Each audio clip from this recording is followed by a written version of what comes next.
French police appeal for witnesses as the investigation continues into yesterday's explosion in the city of Lyon, which resulted in 13 people being injured. President Donald Trump kicks off a 4-day visit to Japan, during which he'll meet the new emperor, who ascended the throne earlier on this month. And there's mounting speculation across the channel as to who's going to replace Theresa May as Prime Minister. She announced her resignation yesterday. We'll examine who some of the favourites are.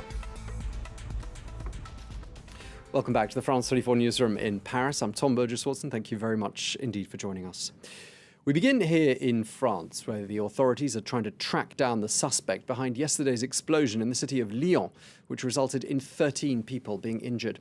President Emmanuel Macron has described the blast as an attack, while police are appealing for witnesses to come forward. The suspect is believed to be in his early 30s and was spotted on CCTV on a mountain bike immediately before the explosion happened. Police say that the device, which contained screws and bolts, was left in front of a bakery at a busy intersection on Friday evening. Well, France 24's Yenna Lee is on the scene and joins us now. Yenna, just tell us what's happening around you, because I'm assuming there's a huge sense of shock there in Lyon.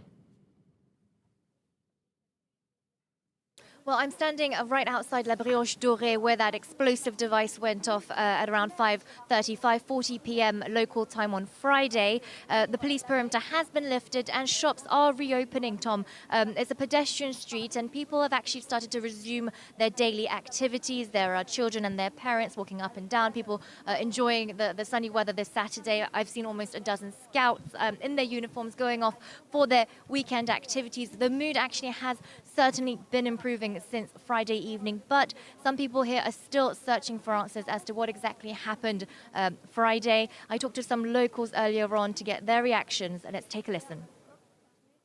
It's very unusual. Lyon is a very quiet place where nothing normally happens, so that's quite extraordinary.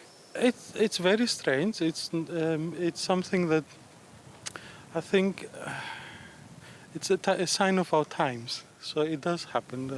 We used to live in London, so that does happen. But it's just very peculiar to see it in France too. Okay, a resident of Lyon there expressing a great sense of shock and surprise, really, at what's happened in his city. And, Yenna, what more are we learning from the authorities about what progress they've been making in the investigation?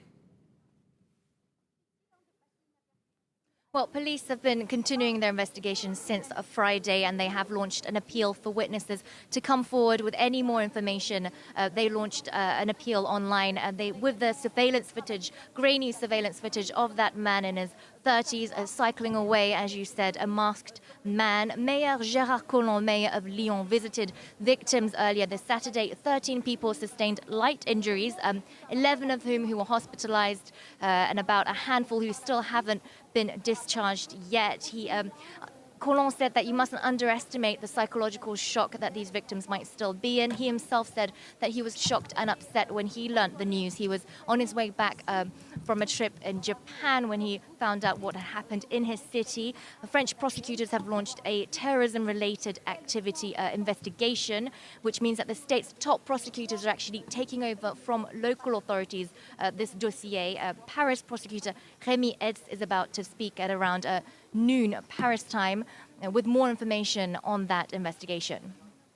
Okay, France 24's Yenna Lee, thank you very much indeed for bringing us up to speed on those developments in Lyon. We'll, of course, keep a very close eye on that story and bring you more as the authorities tell us more about the state of the investigation. Air Force One touched down in Tokyo in the last hour or so. This as the US President Donald Trump kicks off a 4-day trip during which he's going to meet Japan's new emperor, Naruhito, who ascended the throne earlier on this month, meaning that President Trump will be the first world leader to be received by him in his new capacity as emperor. Well, this visit is expected to be dominated by warm words and friendly images, as the relations between the current administration in Washington and the Japanese Prime Minister Shinzo Abe are described as being extremely close. France 24's Nick Rushworth has this report. Shinzo Abe visited Trump Towers before Donald Trump was even sworn in as president. The two leaders have met 10 times since Trump won. Abe's approach is to flatter and cozy up to him. On the agenda for this 4-day stop, golf, and a sumo tournament with a customized Trump trophy. The highlight, though, will be on Monday when Trump will be the first world leader to visit newly crowned Emperor Naruhito. President Trump is deeply honored to be the first visitor of state to meet the new emperor. Very much looking forward to it. But I grabbed him and The one cloud is ongoing trade negotiations. Trump wants more access for U.S. products to the Japanese market and threatens tariffs. His declaration last week that U.S. reliance on foreign vehicles poses a national security risk dismayed giants such as Toyota. But while Trump has blasted China on trade and lashed out at the EU as worse than China, he has said that a deal with Japan could be reached very quickly. Another key issue is North Korea, which has resumed missile testing. Short-range missiles pose a serious threat to Japan. It is relying on Washington as the intermediary with Kim Jong-un. Trump's relations with the UK, Germany, Canada and other allies are strained. Beyond this visit is appealing more than ever to the US president's whims in the hope the charm offensive will spare Japan reprisals, whether on trade or diplomatically. Now, there's growing speculation across the Channel as to who's going to replace Theresa May as Prime Minister. Well, after 3 years on the job and numerous calls for her to step down, the British Prime Minister announced yesterday that her resignation would take effect on the 7th of June. It's expected that her replacement will be installed by late July. Well, according to the pollsters and the bookmakers, the current favourite in the running is the former Foreign Minister Boris Johnson. France 24's Owen Barnell tells us more. It's finally happened. British Prime Minister Theresa May is heading out the door. But now the question on everyone's lips, who will replace her in number 10? At the head of the pack, Boris Johnson. The former Foreign Secretary and Mayor of London is no stranger to public gaffes, but remains hugely popular with the Conservative Party grassroots. First choice in recent polls, and the vote in June means Tory members will have the final say. Boris led the Leave campaign to victory in 2016 and often criticised May's Brexit approach before he resigned in July last year. A hard Brexiteer, if he wins, no deal is firmly on the table. Next up, Dominic Raab, another staunch Brexiteer and a vocal supporter of leaving the European Union long before the referendum. Raab resigned as Brexit Secretary over May's deal after holding the position for little over 4 months. Andrea Leadsom could also be in the running. The former Commons leader quit, saying the government's approach could no longer deliver Brexit. She ran for leader in 2016, but bowed out after publicly criticising May. Support from the Tory right might convince her to have another crack at the whip. Finally, Jeremy Hunt. On Friday, the Foreign Secretary was the first cabinet minister to confirm he will stand. Hunt campaigned for Remain in the referendum, but since switched sides. A born-again Brexiteer, hoping to unite both sides of the Tory party behind his bid to enter number 10. Now, for a third day, EU parliamentary elections are being held today across many of the bloc's 28 member states. In all, more than 400 million people are eligible to cast their ballots and choose the 751 members of the European Parliament. Well, amidst the continuing political turmoil in the UK and the Brexit crisis, British voters went to the polls on Thursday, whilst Germany, France and Italy are going to vote on Sunday. The first official results will be announced later on tomorrow once voting in all EU countries has wrapped up. While populist parties are hoping to win big, France 24's Thomas Waterhouse tells us more. And then Europe is ready. What will the next European Parliament look like, and which politicians will decide the Union's laws for the next 5 years? Over 400 million people have been summoned to the polls to decide just that, with 751 seats up for grabs across the Union's 28 member states. When and if Brexit occurs, the number of MEPs will then shrink to 705. Voters in the Netherlands, the UK and the Republic of Ireland have already dropped their choice in the ballot boxes. A 2-day vote in the Czech Republic got underway on Friday and will continue this Saturday, when the electorate in Latvia, Malta and Slovakia will also be heading to polling stations. The remaining 21 EU countries will then vote on the 4th and final day of the election on Sunday. The ballot is compulsory for the residents of Belgium, Bulgaria, Cyprus, Greece and Luxembourg. Early estimations will start trickling in at around 6 p.m. Paris time on Sunday, but official results won't be published until the very last polling station shuts up shop for the day. Party leaders and the bloc's heads of state will then gather in Brussels on Tuesday to discuss the ballot and the dishing out of the union's top jobs. Once the dust has settled, parties will also begin talks to form political groups, with the opening session of the new European Parliament set to be held on July the 2nd in Strasbourg. Well, do join us tomorrow evening at 2100 Central European Time, 9 p.m. tomorrow, for special coverage here on France 24 of the European elections, which will be hosted by my colleague Laura Cellier. Please tune in at 9 p.m. tomorrow to France 24 for all the latest on those elections.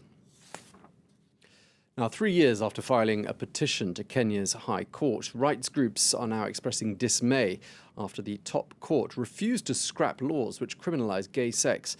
Well, instead, the court ruled that the current laws are not unconstitutional, and they leaned heavily on concerns about culture and family values in what is a deeply religious country. Well, as France 24's Maud Julien now explains, homosexual acts are illegal in more than half the countries on the African continent.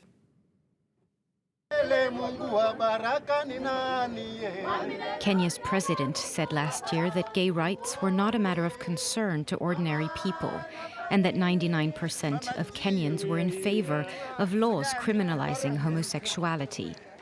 Legislation across the continent could appear to support his claim. Only 21 out of 49 African countries have decriminalized same-sex relations. In Mauritania, Sudan, northern Nigeria, and southern Somalia, homosexual acts are punishable by death, though there have been no executions in recent years. Religious authorities, both Muslim and Christian, exert influence on communities, and many, like this Kenyan bishop, are vocal opponents of same-sex unions. The country has been defended by this ruling. There is a voice of God that is speaking now to say that we have listened to the voice of God. And that voice of God is enshrined in our constitution, the preamble, that we people of Kenya, the sovereignty of this country, we are a people made by God. And therefore, no human law can abrogate what God has ordained. Yet more and more activists are emerging in many African countries to demand equal rights. They risk social exclusion and even attacks, but some of them have obtained change. In Mozambique, Angola, and Seychelles, homosexuality is no longer a crime. In South Africa, same-sex marriage is legal. But today's disappointment isn't the first. In recent years, Chad, Uganda, and Nigeria have introduced new legislation or toughened existing laws. Now, around 2 million school children in 125 countries across the globe marched out of school on Friday, heeding the call of the Swedish teenage activist Greta Thunberg. She's demanding that world leaders take urgent action and focus on climate change and tackle carbon emissions. Or from Stockholm to Mexico City, young protesters were out in full force on Friday. France 24's Erin Ogukeye has this report. She's barely tall enough to reach the top of her banner. But neither her stature nor her age have prevented Greta Thunberg from inspiring a growing global movement of young activists.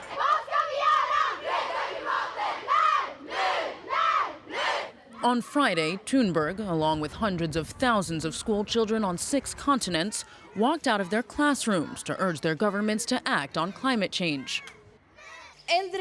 The passivity of the older generations as it pertains to the climate crisis will in the future probably be seen as the worst betrayal of them all.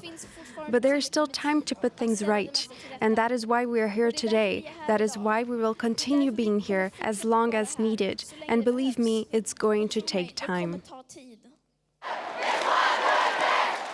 From Syria to India, from New Zealand to Paris, their unified message was clear. Younger generations stand to suffer most from rising global temperatures. Young people are well positioned to respond to this problem, and so we're going to do all we can to act, to make up for the inaction of the generations before ours. We want the government to wake up. We can act individually, but that's not enough. Nothing's changing, so we're here because we have to show in numbers that we want to save the planet. The young activists insist their impassioned calls to action are based not on youthful idealism, but scientific evidence. Last March, specialists at a UN hearing warned the world now just has 11 years to prevent an irreversible climate catastrophe. And finally, the top award of the Cannes Film Festival, the Palme d'Or, is going to be presented later on today, and who it goes to is anybody's guess. It's going to be decided by the film contest's 9-person jury, who have been deliberating in secret. Well, amongst the frontrunners, though, is a period love story by the French director Céline Sciamma, entitled Portrait of a Lady on Fire. Well, if it wins, it'll make history, being the very first time that a female filmmaker has won the Palme d'Or outright in the festival's 72-year history. The only other female winners have either tied with another winner or else they've had to share the award. So no doubt we will bring you the latest from Cannes just as soon as we get news later on in the day. Thanks for watching. Stay tuned to France 24.